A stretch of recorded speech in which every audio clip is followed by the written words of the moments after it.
నమస్కారం. Welcome to Telugu stories book. అమ్మా, నువ్వే చెప్పుకొని చిన్న కూతురికి. దాన్ని బాగా ముద్దు చేసి వెతికెక్కించుకున్నారుగా, అనుభవించండి.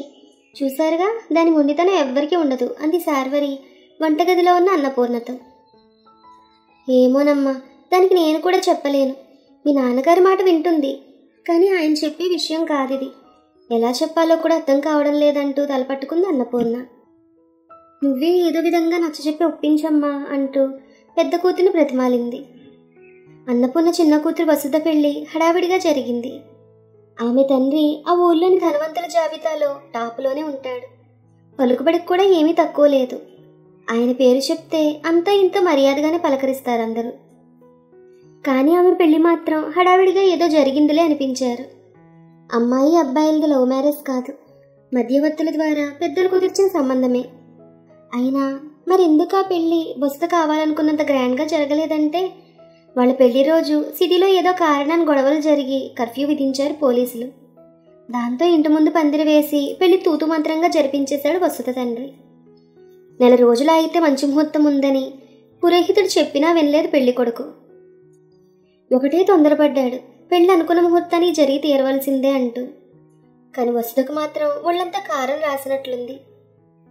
పెళ్లి కొడుకంటే ఇష్టంతోనే పెళ్లి కొప్పుకుంది. కానీ అతనికి సెలవులు లేవనో మరేదో కారణంతోనో వైభవంగా జరగవలసిన తన పెళ్లిని అలా వీధి నాటకంలా జరిగేలా చేస్తాడా అంటూ అతనిపై చిరాకు పడిందామె. జీవితంలో ఒకే ఒక్కసారి జరిగే వివాహ మహోత్సవాన్ని అలా తేలిపోయేలా చేసినందుకు అతను క్షమించలేకపోయింది. ఎందుకే ముందు పెళ్ళొద్దన్నావు, ఇప్పుడు ఫస్ట్ నైట్ వద్దంటున్నావు అంది శార్వరి. నీకే, నీ పెళ్ళి ఎంత గ్రాండ్గా చేశారు నాన్నగారు. కానీ నా పెళ్లి చూడు ఎలా చేశారు. కనీసం బంధువులంతా కూడా రాలేదు, ఫ్రెండ్స్ రాలేదు. ఇంకా నాకేం మెమరీస్ ఉంటాయి నా పెళ్లి గురించి. పెళ్ళంటే ఇంతేనా అనిపిస్తోందంది. వికాస్కి సెలవులు లేవంట, మళ్ళీ దొరకడం కష్టమంట. అయినా మీకు కుదిరిన ముహూర్తం మామూలుది కాదు. 120 సంవత్సరాలకు ఒకసారి వస్తుందని పురోహితులుగా చెప్పారు తెలుసా. అదేదో పరమమైత్రి తారట అంది శార్వరి. ఏంటే, ఏదో నేను పెద్ద నిధిని సొంతం చేసుకున్నట్లు పెద్ద బిల్డప్ ఇస్తున్నావు. ఆ ముహూర్తం కాకపోతే మరొకటి. ఇక జనాలు పెళ్ళిళ్ళు చేసుకోరా? తన పెళ్లి వైభవంగా జరగాలని ఏ ఆడపిల్లకు ఉండదు చెప్పు. కనీసం నా ఇష్టాలు కనుక్కోకుండా నన్ను బలవంతంగా పీటల మీద కూర్చోబెట్టారు అంది వసుధ ఉక్రోషంగా. అబ్బా, నీకు ఎలా చెప్పాలో అర్థం కావడం లేదు వసు. పెళ్లి గొప్పగా జరగాలని మనకుంటుంది, అది సహజమే. కానీ ఆడపిల్లకు దానికంటే ముఖ్యమైనది ఏంటో తెలుసా అంది శార్వరి. ఏమిటో అంది వసుధ వ్యంగ్యంగా. నిన్ను పువ్వుల్లో పెట్టుకుని చూసుకునే భర్త దొరకడం, అది అసలు గొప్ప. వికాస్ మంచివాడు, నేను గొప్పగా చూసుకుంటాడని మా అందరి నమ్మకం అంది శార్వరి. అబ్బో, పెళ్ళైన తర్వాత కలిసి ఉండాల్సిన బాధ్యత, సంతోషంగా ఉండాల్సిన విజ్ఞత భార్యాభర్తలు ఇద్దరిది. దానిలో ఒకరి గొప్ప మరొకరు తక్కువ ఏమీ ఉండవు. నా బాధ నీకు అర్థం కాదులే, నువ్వు వెళ్ళు అంటూ తన మంచం మీద బోర్లా పడుకుంది వసుధ.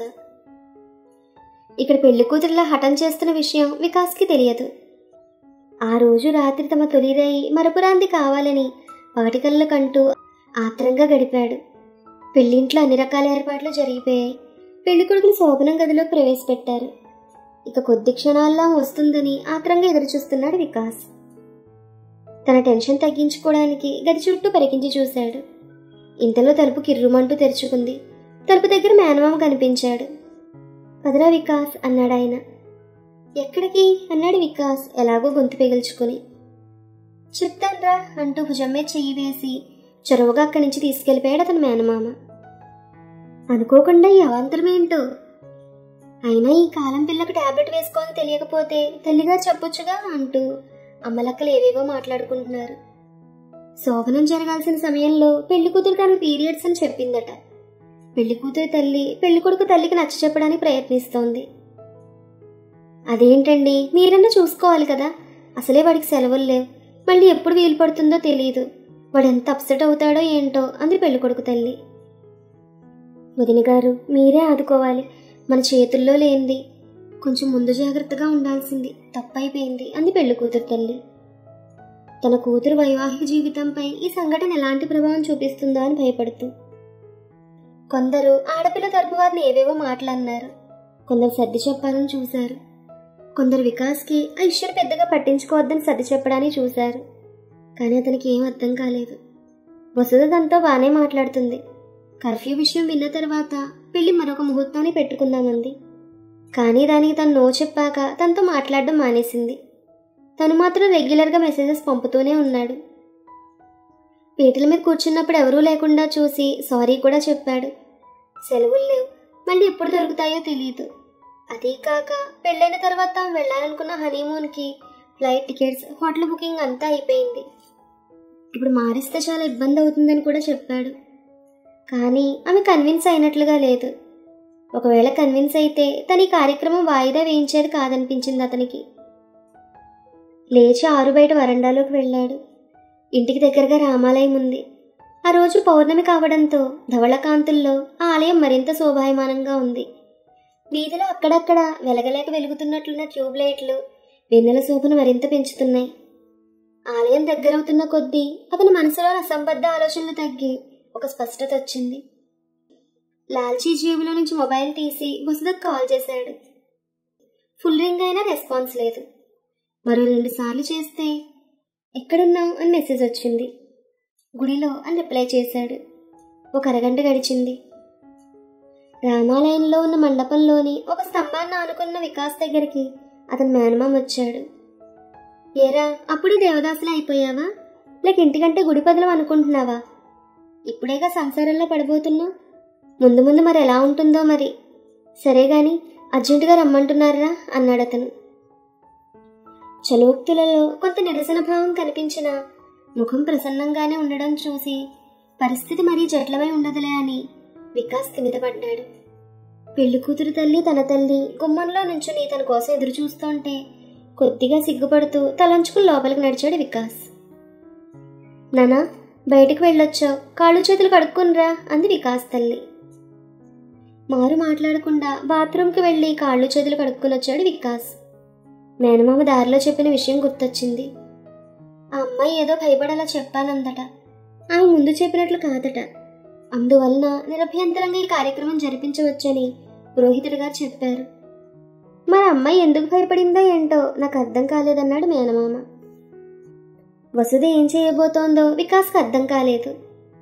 పెళ్లికి తను హడావిడి పడ్డం ఆమెకు నచ్చలేదని తెలుస్తూనే ఉంది. కానీ దానికోసం ఇంత సీన్ ఎందుకు క్రియేట్ చేసిందో అర్థం కాలేదు అతనికి. ఇప్పుడు లోపలికొచ్చి ఏం చేస్తుందో అని భయపడ్డాడు. అలా కొంత భయం, కొంత టెన్షన్తో గది లోపలికి అడుగు పెట్టాడు వికాస్. అది అంతకు ముందు అతను వేచున్న గది కాదు, మరో గదిలో సింపుల్గా అలంకారం ఉంది. బహుశా అది వసుధ సొంత గది అనిపించింది వికాస్కి. ఇంతకీ శోభనంలో అవాంతరం వచ్చినందుకు బాధపడిన తను ఇప్పుడు ఆనందపడాలా లేక ఆందోళన పడాలా? ఏదీ తేల్చుకోలేక అయోమయంలో పడ్డాడు. అటు ఇటు తిరుగుతూ ఉంటే టేబుల్పై ఏదో పేపర్ కనిపించింది. దానిపైన మాయిశ్చరైజర్ క్రీమ్ ట్యూబ్ ఒకటి పేపర్ వెయిట్లో పెట్టబడి ఉంది. ఆ పేపర్ని అందుకుని తీసి చూశాడు. తన పేరు కనిపించేసరికి చదివాడు. ఇంతలో తలుపు శబ్దమైంది. ఆ పేపర్ గబుక్కున టేబుల్ పైన పెట్టేశాడు వికాస్. వసుధ మెల్లగా నడుచుకుంటూ వచ్చింది. వికాస్ వెళ్ళి తలుపులు గడియవేశాడు. ఆ తర్వాత వసుధ దగ్గరికి వెళ్ళి ఆమె చేతిని తన చేతిలోకి తీసుకుని, నేను నీకు సారీ చెప్పాలి అన్నాడు వికాస్. ఎందుకు? నేనే సారీ చెప్పానుగా అంది అతను చదివిన పేపర్ వైపు కళ్ళతో చూపిస్తూ. అదే అర్థం కాలేదు. నువ్వు వాయిదా వేద్దామన్నా వినకుండా తొందరపడి నీ ఇష్టానికి వ్యతిరేకంగా ఇంత సింపుల్గా పెళ్లి చేసుకున్నందుకు, నీకు బాధ కలిగినందుకు నేనే నీకు సారీ చెప్పాలన్నాడు వికాస్. అది సర్లే, నేను పెళ్లి చేసుకున్నాను కదా. పెళ్లి సింపుల్గా జరిగిందన్న విషయం కొద్ది రోజులు గడిచిపోతే మనమే మర్చిపోతాం.